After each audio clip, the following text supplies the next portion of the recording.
finally the selling then of the company. So can you tell us some of the offers that you've had, or can you tell us about that process? Like what does that look like for you, and what sort of position does it put you in? So I'm only, I spoke to somebody yesterday about this because I just needed to double check, because I'm now I'm a director of a subsidiary of a public company. So there's things I can and can't say. So I'm basically allowed to talk about anything that happened before the deal. Okay. That was about a month ago. Okay. Yeah, so I'll add a bit of context. So we did a deal with JD Sports. We sold 75% of the company to JD. And now we're going to use, the idea was basically that we can use Hairburst infrastructure in beauty, which is like the stores, the influence, the distribution, like all that kind of stuff with the scale of JD, because obviously it's like 11.5 billion market cap. It's like huge. And like, I just admire that company so much, because you think of what JD Sports was.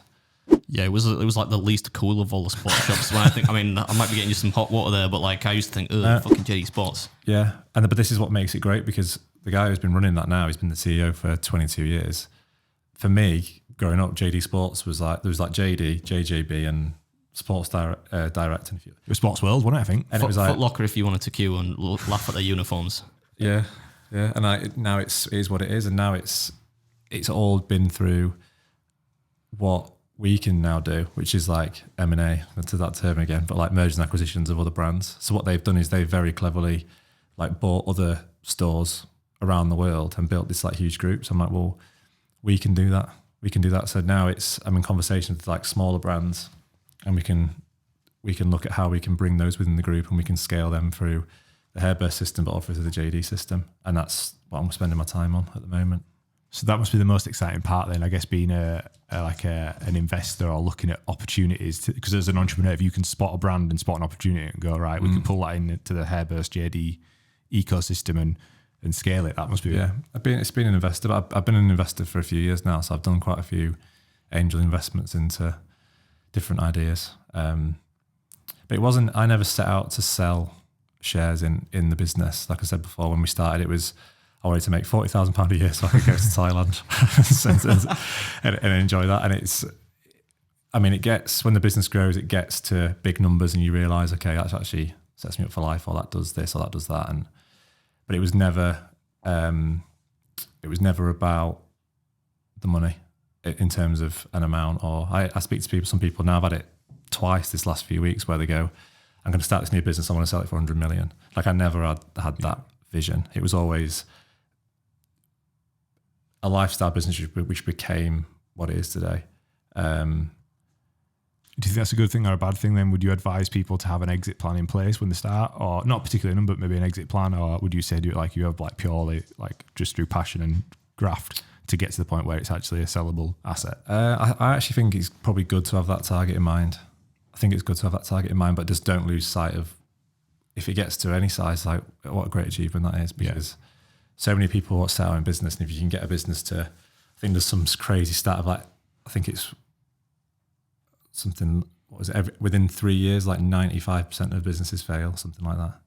So if you can, do you know what I mean? You're already in the 1% if you can get it to get past that stage. So the fact that we did the deal with JD was more of a case of, it's the right thing for me, because I can now not just do Hairburst, but do loads of other new projects.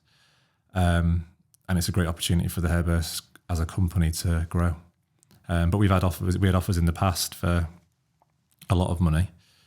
Can you say? Can you? Well, we had an offer last year which valued the company at 50 million. So you turned, there were 50 million. All right, well, quickly, first things first, give us a bit of money, lad. Sponsor the podcast. We'll get the artwork redone. Can we bleep out every time we said Spotify and replace it with Jimmy Hill? That is wild. 50 million quid. Yeah, but that's incomprehensible. Incomprehensible. What he said. Yeah, it's not, the company was valued at 50, but if we did that deal, wouldn't have meant that I wouldn't get 50 million and just like disappear. Yeah. So it's like it's the company value, and then we'd have sold a set percent of shares, and then we would have had various different things that we would. Can you imagine that starting with £4,000 and a couple of mates and a jiffy bag? I was just about to say, I bet the coolest part about that, really, rather than the material value, the wealth value of being offered that amount of money, it must feel very validating to somebody who's worked from the ground up to create a brand which somebody then thinks is worth that amount of money. You know what I mean? That must just feel kind of good in that.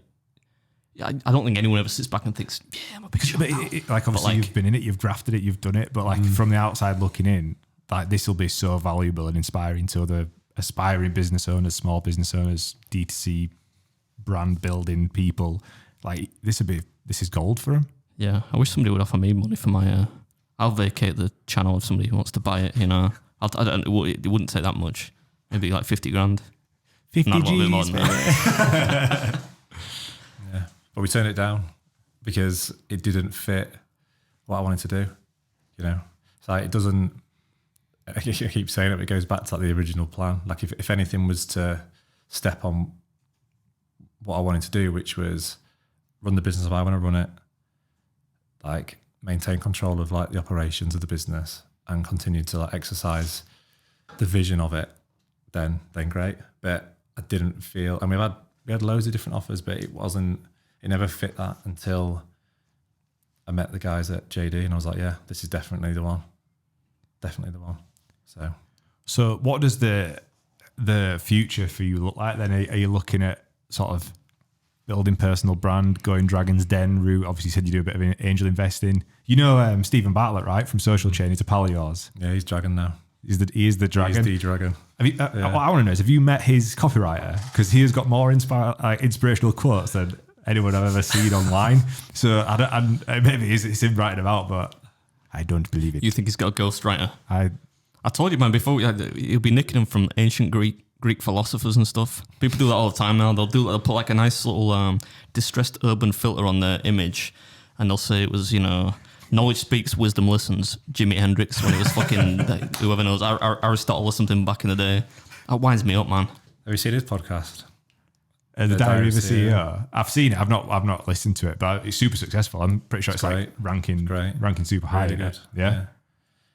And I mean, you can't knock what he's done. I saw his business partner, Don McGregor, he gave a speech at NatWest Entrepreneur of the Year Awards. He was like one of the keynote speakers.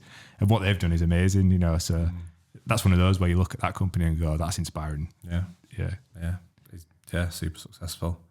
It's back to your question, like what I'm going to do. So I'm going to be full on the JD Hairburst plan.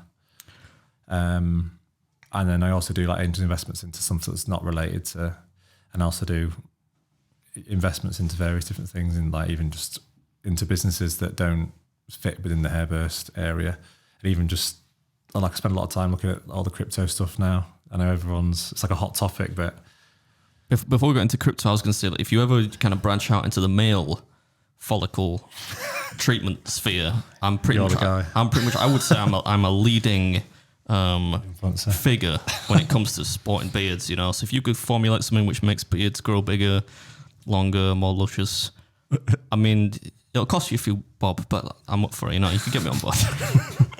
I think it's game for that. I'll bear that in mind. Yeah. The crypto space, then, you obviously just mentioned it. It's a bit of a dark art. It's not something I remember people. Are you doing any? Have you done? I'm doing it. I'm doing a little bit. Josh keeps. He'll tweet that he's made some wild profit 2 days after he's made the investment, and then me and Mike don't get to find out. He doesn't give us these. He gets these tips from somewhere.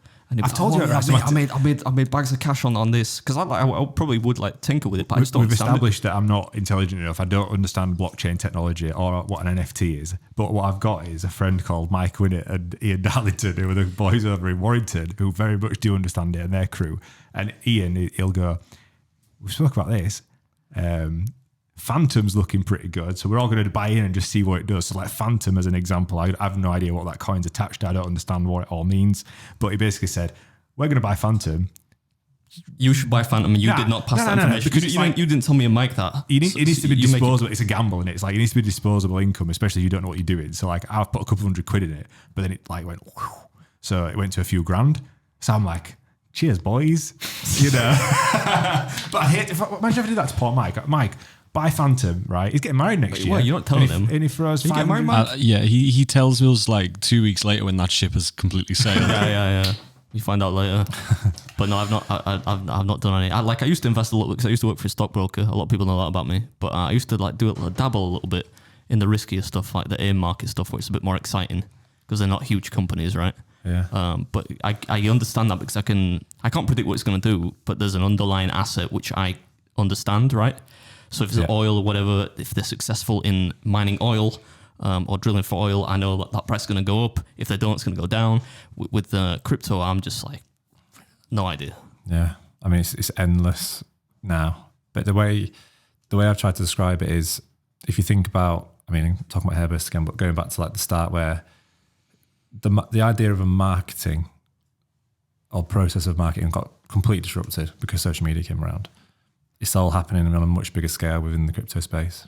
So like, go back to like the banking stuff. Like if you put your money in your bank now, you'll get what, 0.01% interest or something. Yeah, fuck all. But you could put your money into Bitcoin or Ethereum or a different coin, and then you can put it into a USDC coin, which is pegged against the dollar. So rather than like the fluctuating price, $1 is one USDC. You put your USDC into a crypto wallet, and you get like 15% annual return on that compared to 0.01. It's like that. I mean, that's like one thing which I'd recommend people do anyway. Yeah. I mean, but that for starters. So if anybody's got any savings and it could be put into a crypto wallet, because that's safer, yeah. which is and it's 15% interest a year. Yeah, but that always goes up and down based on the different wallets. But it's almost like it's not as obvious because it's all in the crypto space, but the whole like financial system's completely changed and continuing to change. And I don't know where it all ends, but it's interesting. It's like this Shiba Inu or it's just like a shit coin. Yeah, yes, but like it's like the Dogecoin thing, isn't it? Or Dogecoin. It somehow took off, but some dude owns all of the Shiba, and if you actually sold it, it'd crash it all. Yeah, but it's worth like $5 billion. It's mad. Dollars. It's mad. Yeah. Have you got any tips? Like, what coins do you invest in? Have you got any tips? Any hot tips? Yeah. So I don't. So I'm lucky because I've got some great friends who are like fully. Can we set up a WhatsApp group? fully integrated into a lot of the crypto stuff, which I was just super lucky that I met a friend in Dubai, and he does some work with some guys who were in the crypto space, and they had friends, and I kind of just met these guys, and then we got on great, and it's like they just send me tips now. So it's like sounds like the underworld. Yeah, it literally is. So like the money that's been made in the whole crypto space as a whole is like absolutely insane. But I mean, hot tips, like I'm always quite risk averse. So for me, I hate saying stuff like this because then people might do it and then lose loads of money. No. We'll put a disclaimer. This is not financial advice. There's going to be nobody who's like a prospective investor listening to this podcast. I can assure you of that. But if you are, then I mean, these aren't cast iron tips, right? Don't put your money in under the bed or something. I don't know. So I do. So my current crypto portfolio is quite lean. So it's easy to explain. It's literally about 70% of it's in Ethereum, 20% in Bitcoin, and they have like 5 to 10% in Solana and Luna. So they're like, it's all like big stuff. Like they're both in the top. If you go onto CoinMarketCap, they'll be in the top 20. Whereas like, but it's not like, I think what people want is put a fiver in, get 100 grand. Yeah, and it's like, of course it is. Yeah. I mean, those ones I've explained are fairly stable compared to but if you compare that to what you used to do, it's still like as risky as hell. Yeah, that's the thing is you could always like, I remember being at work, like if I'd invest in something, I remember investing in this company called Central Rand Gold, right? Back in the day, because the price was, I knew nothing about them, but I know that they're mining for gold, right? The clue is in the name. So if they don't find gold, or there's an RNS feed comes out, they say, we're not really sure, price is going to start to drop, but I can probably get out before I lose bags of cash. Bitcoin, that could be just going on in the background. Like one day I've got, $1,000, the next day I've got a quid, like I genuinely, I'm sure there's a way to understand it. There must be, right? You've tried to explain it to me before. But that just seems, I think small stock is risky.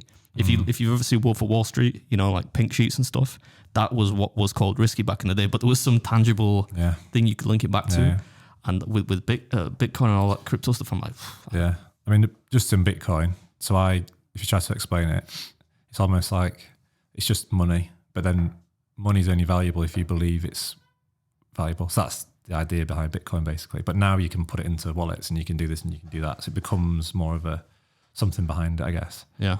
I understand the explanation behind the transfer of funds. Yeah. So like they say that like Bitcoin, because of the mining of it, it costs a lot, because in energy it costs a lot to be able to mine these coins, which is mining is basically the transfer of funds to another individual. Yeah. But then it's a lesser cost than the banks and they're not taking a lot of money. So that's why everyone's going like full rogue against the banks into the crypto space. So I kind of understand that.